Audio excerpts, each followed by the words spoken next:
What's up, guys? Welcome back to Steps to Survival.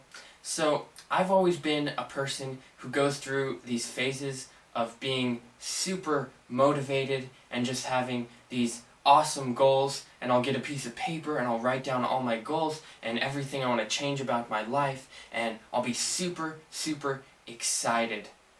But after 2 weeks, I forget about it. It's done. It's kind of like a New Year's resolution, and I'm sure a lot of people also experience this. If you go into my room and clean every part of it, you would find tons of papers with a bunch of random goals that I set for myself that I was never able to accomplish, and I never did for more than probably a week or two. Even in some of my older journals, you'll find these big lists of goals and action steps I want to take to transform my life, some motivational things, and you'll see that they're all unchecked because I started working and then I stopped. And that's a problem I've had throughout my whole time of being a person who gets super motivated and likes to write goals, is that I write these really ambitious goals, but I'm not actually able to accomplish them. Probably the max that I work on them even is like a week or two, and sometimes they're goals for the whole year, and I only work for 2 weeks of a whole year on these goals. So that's a huge problem that I've faced in my life, is not being able to accomplish these things. But a couple years ago, I read a book that completely changed my outlook and transformed my life in that area.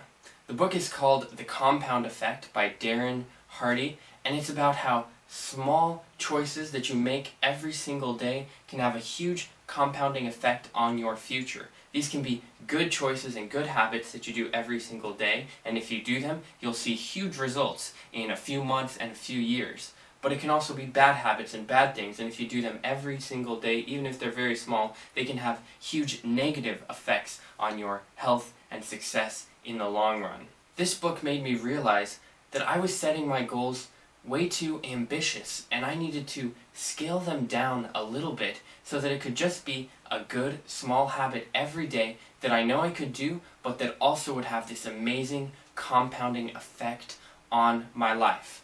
So that's what I started doing. I started making my goals, instead of making them ambitious and this big piece of paper that I wrote everything down about how I'm going to accomplish this and do this. I would make my goals into habits. I would take the bare minimum, as little as I could possibly do, and make it that habit so that I knew that I would be able to do it every single day. And then I would commit and make it a non-negotiable that no matter what, no matter where I am, this is a habit that I'm going to do every single day. Now, this might sound weird to a lot of people because you might be the kind of person who thinks you need to work hours and hours on your goals every day, and while that might be true, I still think it's super valuable to break down goals into habits, into the bare minimum of what you can do every single day, that you can create that as a non-negotiable and just do it no matter what. And that is so important, and that's my advice to all of you. For the best way to accomplish your goals is to break them down into small daily habits. An example of this in my life is that I always wanted to improve my Russian.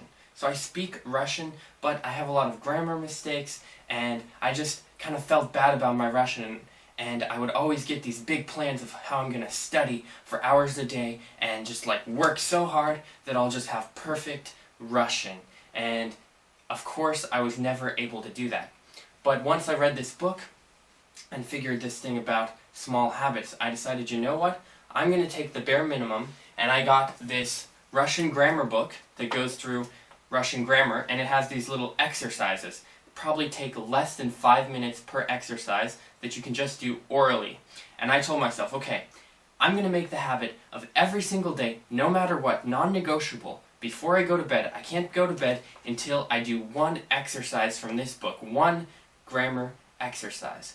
Obviously, that might not seem like a lot, but after months and months of doing those exercises and finishing that book, I've seen great improvements in my grammar, and I understand it a lot better.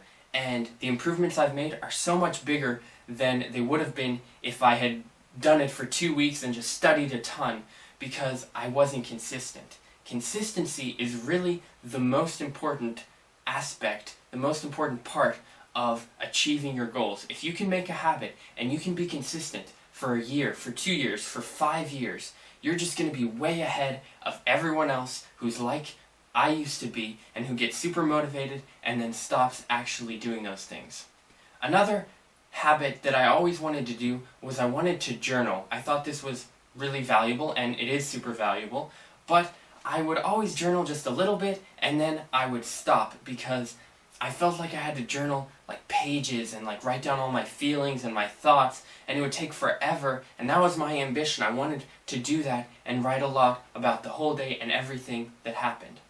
More recently, a few months ago, I decided, you know what, I'm going to break this down and make it a bare minimum habit. Every night before I go to bed, I have to journal, and it can be as few as 2 or 3 sentences, but I have to write it down. It can be just, today was good, this happened, goodbye. my journal entries are kind of cringy like that. But I decided that's what I'm going to do. And from that moment on, once I decided that, I've journaled every single day since that. That was like 4 months ago. And it's just been amazing how breaking it down into a bare minimum habit allows you to actually be consistent and do it every day. And now, sometimes I will write super long journal entries about how I'm feeling and my thoughts and my ideas. But because I didn't put that huge goal on myself, it allowed me to be consistent, and on days when I don't have a lot to write, I can still write a few sentences and complete that habit. I think this also applies to bigger goals that might not be as easily quantifiable, like maybe you want to grow your YouTube channel. That is harder to make into habits, but I still think the same thing applies, and that sometimes you might set yourself up for failure by being too ambitious with your goals and saying like, I'm going to work on YouTube 6 hours or 7 hours or 8 hours a day or something like that, and then you just stop completely. So the way I do it, I don't focus on the time I spend on it, I focus on the result, and I make that a habit, and it doesn't necessarily have to be daily, but it's just as simple as saying, every Monday and Saturday, no matter what, I'm going to post a video. And I'm not going to try to be a perfectionist, even if the video isn't amazing or top quality. I want to be consistent and invest in my future and invest in this YouTube channel. And I think, again, that consistency is so important, and as long as I'm doing that bare minimum of those 2 videos a week, I can always do more. I can always try to make them better. But just making it a non-negotiable that no matter what, I'm going to post those videos has helped me to remain consistent, and I hope it will continue to help me to keep posting on here. The thing with breaking your goals into habits is that you can always do more, you can always try to accomplish more, but it's important that you don't set yourself up for failure. So make it as small as the bare minimum as possible, and do that. And then you can always do a little bit extra, and you can always do more. But I'm seriously encouraging you, consistency is way more powerful than once in a while doing these big, large sessions of work. But if you're just consistent with small work sessions every single day, you're going to see huge results. And that's why I think you should break your goals down into small habits that you know for sure you will be consistent with. So, in summary, for those of us who struggle to accomplish our goals and are too ambitious sometimes, I believe that the best way for you to accomplish your goals is to break them down into these habits and non-negotiable things that you will do every single day, because consistency is the most important thing for success. So I would encourage all of you to try my method, try to break your goals down into habits that you can do every day, that you can make non-negotiable, and let me know in the comments below how that goes. Maybe you have some other tips, make sure you let me know. And please click that like button to show your support, subscribe to my channel, share it with any of your friends who also struggle with accomplishing their goals, and I will see you in the next video.